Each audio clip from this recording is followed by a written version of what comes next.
22 വയസ്സുള്ള ആനയാണ് ഭാരത് വിശ്വനാഥൻ.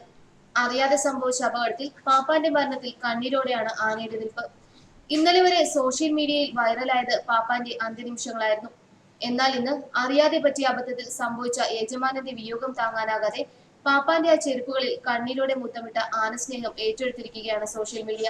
ഇടയ്ക്കിടെ തുമ്പിക്കൈയിൽ യജമാനന്റെ ചെരുപ്പെടുത്ത് ചേർത്ത് വെക്കും, ഇടയ്ക്ക് കൊമ്പിനോടും ചേർത്ത് പിടിക്കും, താഴെ വീണുപോയാൽ വീണ്ടും എടുത്ത് ചേർത്ത് പിടിക്കും. ഇതിനിടെ പാപ്പാന്മാരിൽ ഒരാൾ ചെരുപ്പെടുത്ത് മാറ്റാൻ ശ്രമിച്ചെങ്കിലും ആന സമ്മതിച്ചില്ല. എന്തായാലും ആ വിയോഗം ആനയ്ക്കും തീരാവേദനയായി. കണ്ണിൽ നിന്നും നിലയ്ക്കാതെ കണ്ണുനീർ ധാരധാരയായി ഒഴുകുകയാണ്. അരുൺ 1 വർഷം മുൻപാണ് ആനയുടെ പാപ്പാനായി ചുമതലയേറ്റത്. കോട്ടയത്ത് ആനയെ കുളിപ്പിക്കുന്നതിനിടെയായിരുന്നു കഴിഞ്ഞ ദിവസം പാപ്പാന്റെ ദാരുണാന്ത്യം സംഭവിച്ചത്. ആലപ്പുഴ ചെന്നിത്തല സ്വദേശിയായ പാപ്പാൻ അരുൺ പണിക്കരാണ് മരിച്ചത്. ആനയെ കുളിപ്പിക്കുന്നതിനിടെയാണ് അപകടമുണ്ടായത്. ആനയോട് കിടക്കാൻ പറഞ്ഞതും പാപ്പാൻ നിൽക്കുന്ന വശത്തേക്ക് ആന കിടന്നു.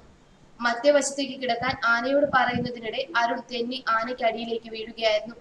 ആനയ്ക്കടിയിൽപ്പെട്ട് പാപ്പാന്റെ തലയൊട്ടി തകർന്നു. മറ്റു പാപ്പാന്മാർ എത്തി ആനയെ എണീപ്പിച്ച ശേഷം അരുണിനെ ആശുപത്രിയിൽ എത്തിച്ചെങ്കിലും ജീവൻ രക്ഷിക്കാനായില്ല. 2 പാപ്പാന്മാർ സമീപത്ത് തന്നെ ഉണ്ടായിരുന്നു.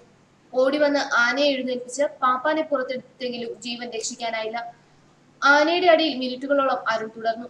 ആളുകളെത്തി ആനയെ എഴുന്നേൽപ്പിച്ച ശേഷം അരുണിനെ മാറ്റിയെങ്കിലും മരണം സംഭവിച്ചിരുന്നു. ആനയെ നിർത്തിയിരുന്ന പ്ലാറ്റ്ഫോമിൽ നനവുണ്ടായിരുന്നതാണ് അപകട കാരണം.